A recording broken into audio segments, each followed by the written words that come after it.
కార్యకర్తలు నిర్మాణం చేసిన పార్టీ బీజేపీ. అలాంటి కార్యకర్తలను అవమానించడం ఎంపీ అరవింద్కు తగదు. బీజేపీ సీనియర్ నాయకులు ముదిగంటి రవీందర్ రెడ్డి. కార్యకర్తలు నిర్మాణం చేసిన పార్టీ బీజేపీ అని, అలాంటి కార్యకర్తలను అవమానించడం ఎంపీ అరవింద్కు తగదని బీజేపీ సీనియర్ నాయకులు జగిత్యాలకు చెందిన ముదిగంటి రవీందర్ రెడ్డి అన్నారు.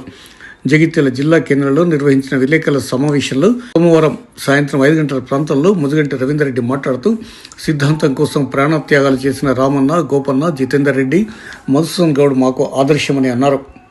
అరవింద్ వచ్చాక పార్టీ నిర్మాణం జరగలేదని, 1999, 2005లోనే మున్సిపల్ చైర్మన్లను గెలిచి ఎమ్మెల్యే ఎండల లక్ష్మీనారాయణ గెలిపించిన చరిత్ర బీజేపీది అని అరవింద్ గుర్తుంచుకోవాలని హితవు పలికారు. మెట్పల్లి, రాయకల్లో మెజార్టీ స్థానాలు బీజేపీ గెలిస్తే ఎందుకు పార్టీకి మున్సిపల్ చైర్మన్ పీఠం దక్కేలా ఎందుకు చేయలేదో పార్టీకి, కేడర్కు, ప్రజలకు అరవింద్ సమాధానం చెప్పాలని డిమాండ్ చేశారు. పార్టీ కోసం పనిచేసి ఎంపీగా నీ గెలుపులో కీలక పాత్ర పోషించిన మమ్మల్ని అణగదొక్కే ప్రయత్నం చేయడం మానుకోవాలని రవీందర్ రెడ్డి ధర్మపురి అరవింద్కు హితవు పలికారు.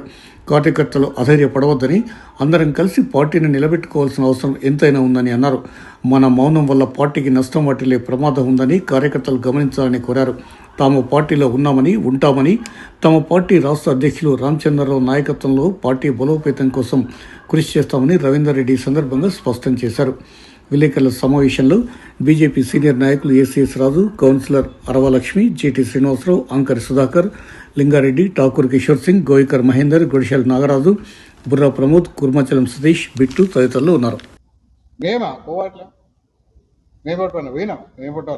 కొట్లాడినాం. అరే 37 మందిని పెట్టి కొట్లాము. ఆ రోజు కొట్లాము. ఈ రోజు అది ఇంతమందికి డిపాజిట్లో పోయేటువంటి క్యాండిడేట్లు ఇవ్వాల్సిన అవసరం ఏమేముంది? నువ్వు కాదా?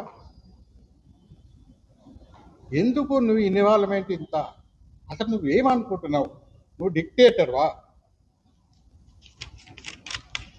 నువ్వు ఆదర్శము గురించి మాట్లాడతావు. ఏంది నిజాయితీ రాజకీయాలు చేయాలి. నిజాయితీ రాజకీయము ఎవరు చేస్తారు? నిజాయితీ ఉన్నోడు చేస్తారు. పార్టీ సిద్ధాంతం పట్ల అవగాహన ఉన్నోడు చేస్తారు. నువ్వు నిజాయితీ రాజకీయం చేయాలంటే నువ్వు నిజాయితీగా చేయి. ఈరోజు ఇక్కడ ఒక మెట్పల్లిలా 10 మంది అభ్యర్థులు గెలిస్తే వాళ్ళు నిర్ణయం తీసుకోరా? అక్కడ మున్సిపల్ చైర్పర్సన్ ఎవరుగా నీ ఇన్వాల్వ్మెంట్ అవసరం? నువ్వెందుకు అక్కడ ఇన్వాల్వ్ అయినావు? అక్కడ నువ్వు ఈయన రాకముందు జగిత్యాల ఎట్లుండేది? పార్టీ కార్యకర్తలు ఎంత యూనిటీగా ఉండేవాళ్ళు. ఈరోజు ఈయన వచ్చిన తర్వాత ఇక్కడ కాదు, మొత్తం అంతటా మీరు ఎక్కడైనా తీసుకోండి. ఎండల లక్షణాన్ని ఎందుకు ఎండల లక్షణం పగబట్టినావు? ఎండల లక్షణాన్ని ఎందుకు పగబట్టినావు? ఎండల లక్షణాన్ని మీ నాన్నను ఓటగొట్టిండు 2 సార్లు కాబట్టి ఆయన పగబడి కక్ష తీసుకోవడమే. నా మీద కక్ష ఎందుకు? కక్ష నా మీద. నేను నా ఫ్యామిలీ బ్యాక్గ్రౌండ్. నీ ఫ్యామిలీ లాగా నా ఫ్యామిలీ కాదు. నీ ఫ్యామిలీ లాగా ఇది చెయ్యి చూపిస్తే, ఏళ్ళు చూపిస్తే బుద్ధి మీద చెయ్యి నరికెత్తమన్నా మీ నాన్న ద్రోహి. హిందువులకు ద్రోహి మీ నాన్న. మీ అయ్యను తీసుకపోయి ఆ విగ్రహం పెట్టి బీజేపీ లీడర్లు అయితే ఓపెన్ చేపించుకుంటాం. బీజేపీ క్యాడర్ని తీసుకుపోయి నివాళులు అర్పిస్తాం. ఆయనను మేము ఆదర్శం తీసుకుంటామా? మాకేం అవసరం? నీ ఫ్యామిలీకి నా ఫ్యామిలీతో కంపేర్ చేసుకుంటాం. నా ఫ్యామిలీ చరిత్ర ఏంది? మొత్తం కుటుంబ ఆర్గనైజేషన్ కోసం బతికిన కుటుంబం. నాన్న 1972-76 తను సమితి ప్రెసిడెంట్గా ఉన్నాడు. దాదాపు 100 గ్రామ పంచాయతీలకు సమితి ప్రెసిడెంట్. రాజకీయాలు వదిలేసి ఆర్ఎస్ఎస్లోకి వెళ్ళింది. ఆ రోజు వెళ్ళిండు అంటే చనిపోయే వరకు ఆర్ఎస్ఎస్లోనే ఉన్నాడు. ఆయన భయపడలే. అన్న ఆయన నువ్వు చనిపోయినప్పుడు ఆయన బాడీలో రక్తం కంటే బుల్లెట్ ఎక్కువ. కానీ మా నాన్న భయపడలే.